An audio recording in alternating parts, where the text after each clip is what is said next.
أعزائي المشاهدين، السلام عليكم. بلادي هواها في لساني وفي دمي، يمجدها قلبي ويدعو لها فمي. My country, it there is on my tongue and in my blood. My heart glorifies it and my mouth prays for it. القدم تسعى وتجيد والنفس تتمنى وتريد، والله يفعل ما يريد. منتظرين بكل حماس الأهلي وبالميراس، ويلا يا وسام نحقق الأحلام. معادنا النهاردة إن شاء الله في 7 مساء بتوقيت القاهرة مع مباراة فاصلة في مشوار الأهلي في بطولة كأس العالم للأندية، ونتمنى له التوفيق إن شاء الله في مباراته مع بالميراس.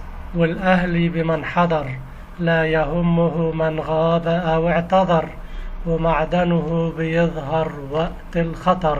إن شاء الله رجالة الأهلي قدها، وبالروح العالية والحماس نقدر نكسب بالميراس، أو على الأقل نتعادل ونعمل نتيجة إيجابية في انتظار الجولة الأخيرة إن شاء الله، والمباراة الفاصلة مع بورتو.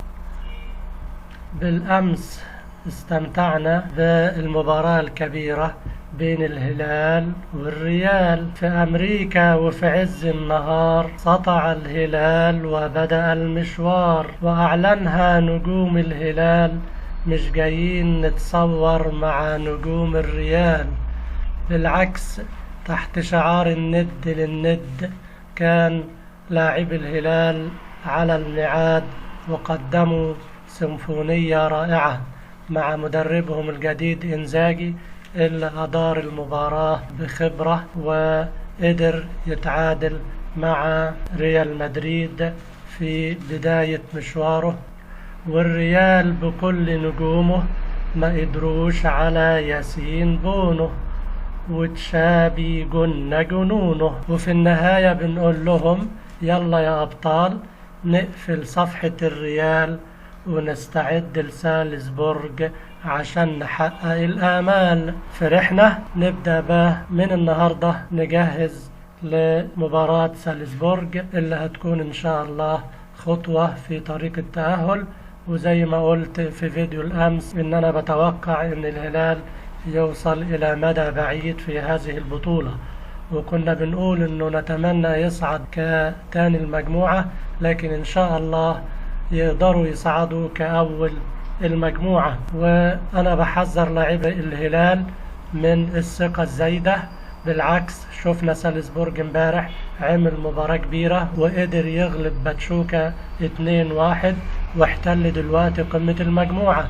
فالمباراة مش هتكون سهلة أبدا، بالعكس ده هتكون صعبة جدا وفي نفس صعوبة مباراة الريال. مش عايزين نشوة التعادل والمباراة الكبيرة اللي أديناها امبارح تخلينا نستهتر ويبقى عندنا ثقة زايدة وما نلعبش قدام سالزبورج وتكون النتيجة ان احنا نتعادل او ننغلب لا قدر الله ويضيع حلمنا في التأهل. لا، بكل تركيز وحماس نستعد لسالزبورج ونكسب كمان ان شاء الله بفارق اهداف يريحنا، علشان لو لجأنا لفرق الاهداف للتحديد بطل المجموعة ان شاء الله تتأهلوا للدور الثاني ولدور ربع النهائي ان شاء الله، وانتوا قدها. وخلص الكلام ولسه في الملعب احلام، ومن العمريت سبورت